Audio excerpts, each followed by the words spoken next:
Praise the Lord everyone. दिल की गहराई से प्रभु की स्तुति हो। एक बार फिर से हम सब श्रेष्ठ गीत की पुस्तक उसके 7वें और 8वें अध्याय की ओर अपने ध्यान को केंद्रित करेंगे।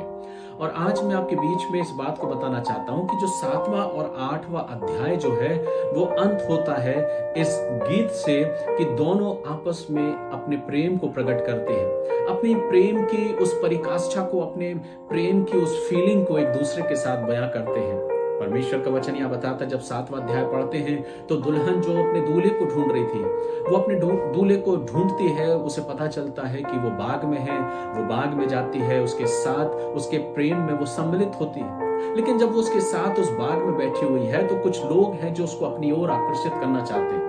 वो उसको फिर से वहां से उस बाग से बुलाना चाहते हैं जो अपने प्रेमी के साथ, अपने दूल्हे के साथ वो बैठी है।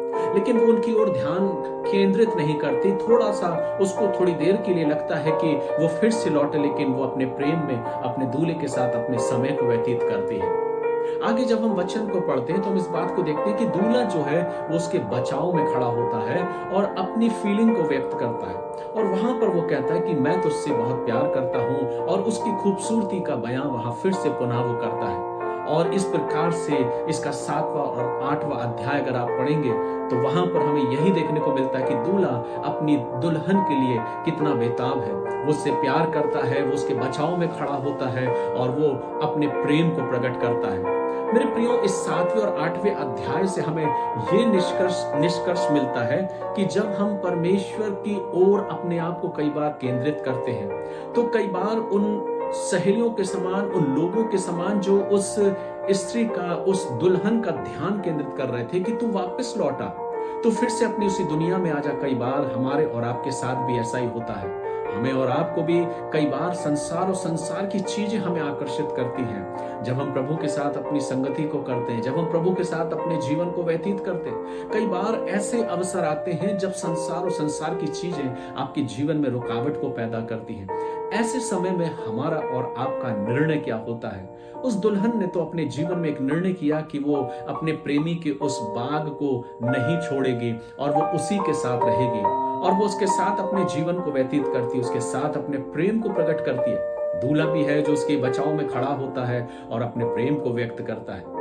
मेरे और आपके जीवन में जब इस पुस्तक के पूरे सार को हम पढ़ते हैं तो इस बात को पाते हैं कि प्रभु यीशु मसीह ने भी कुछ इसी प्रकार से मुझसे और आपसे प्यार किया है।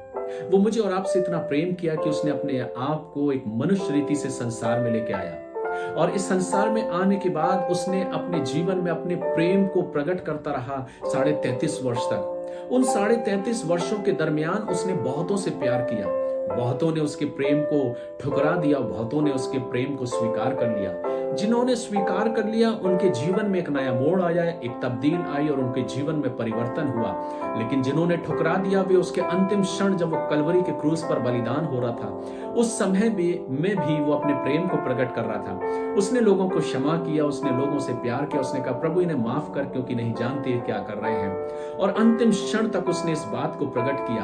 अपने काम को वो बखूबी पूरा निभाता रहा, कलवरी के क्रूस से अपने प्रेम को प्रकट करता रहा, और जब तक एक एक बूंद उसकी खून की नहीं टपक गई तब तक वो अपने मुख से उस प्रेम का बखान करता रहा। उसके बाजू में टंगे हुए जो क्रूस पर टंगा हुआ डाकू था, उससे भी उसने कहा कि आज ही तू मेरे साथ स्वर्गलोक में होगा।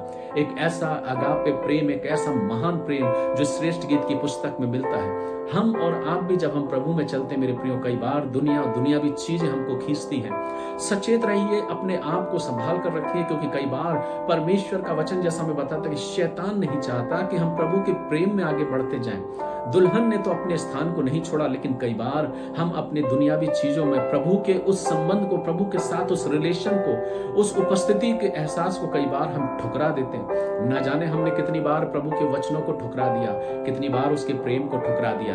लेकिन आज मैं आपसे कहना चाहता हूं, जिस प्रकार से एक पिता अपने बच्चों से प्यार करता है, मेरा और आपका प्रभु भी मुझसे और आपसे प्यार करता है। जिस प्रकार से एक पति और एक पत्नी अपने आपस में एक दूसरे से प्रेम करते हैं, ये श्रेष्ठ गीत की पुस्तक ये बताती है कि प्रभु यीशु मसीह मुझसे और आपसे भी प्यार करता है। वो उतना ही जलन रखता है जब हमको भी जलन होती है कि हमारा पति अगर कहीं चला जाए या कहीं और इन्वॉल्व हो, या हमारी पत्नी कहीं और चली जाए, या हमारे बच्चे हमारी आज्ञाओं को ना मानते हुए कहीं और निकल जाएं। या किसी और को महत्व देने लगे, तब एहसास होता है इस प्रेम का और उस ईर्ष्या का। इसलिए मेरे प्रियो, जैसे हम और आप अपने जीवन में अपने परिवार के लिए जिससे हम बेहद प्यार करते हैं, जलन रखते हैं कि कोई और उनको लेकर ना जाए, तो हमारा और आपका प्रभु भी यही चाहता है कि हम भी उसके प्रेम से दूर ना हो जाएं। इसलिए आइए, ये पुस्तक जो अंत होती है परमेश्वर के महान प्रेम से, जिसने अपने आप को बलिदान दिया, अपने आप को कलवरी के क्रूस पर बलिदान देकर मेरे और आपके लिए एक महान प्रेम का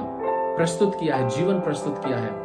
आज क्या मैं अपने जीवन में कह सकता हूं कि प्रभु, मैं भी तुझसे प्यार करता हूं। वो परमेश्वर जिसने उसको कब्र से जीवित किया और स्वर्ग के स्थानों में पहुंचाया, और वो प्रभु कहता है, मैं शीघ्र वापस आने वाला हूं ताकि मैं अपनी दुल्हन को अपने साथ लेकर जा सकूं। आज की सुबह क्या आप तैयार हैं? हो सकता है आपने इस श्रेष्ठ गीत के वचनों को उतने महत्वता नहीं दी होगी, उतने ध्यान से इसको नहीं सुना होगा, लेकिन जिन्होंने ध्यान दिया होगा वे वास्तव में परमेश्वर के प्रेम को पहचानने पाए होंगे और परमेश्वर का प्रेम उनके अंदर होगा। आज की सुबह में आपसे यही कहना चाहता हूं, प्रभु से प्रेम करिए, प्रभु से मिले रहिए और प्रभु की महिमा अपने जीवन से करिए। अपने आप को तैयार करिए, क्योंकि मेरा और आपका दूल्हा मुझे और आपको बहुत जल्द लेने आने वाला है। लेकिन जब तक नहीं आता, हम उसके प्रेम की बगिया में अपने आप को निरंतर बना के रखें, हम ढूंढते रहें, मुझसे लिपटे रहें और उसी की तरफ अपने ध्यान को केंद्रित करें। बेशक संसार की बहुत सारी चीजें हमको खींचेंगी अपनी ओर, लेकिन उस समय हमें अपने आप को तैयार रखना है। प्रभु आप सबों को आशीष दे। आशा करता हूं कि श्रेष्ठ गीत की पुस्तक आप सबों के लिए आशीष और उन्माद से भरी होगी। God bless you. प्रभु आप सबों को आशीष दे।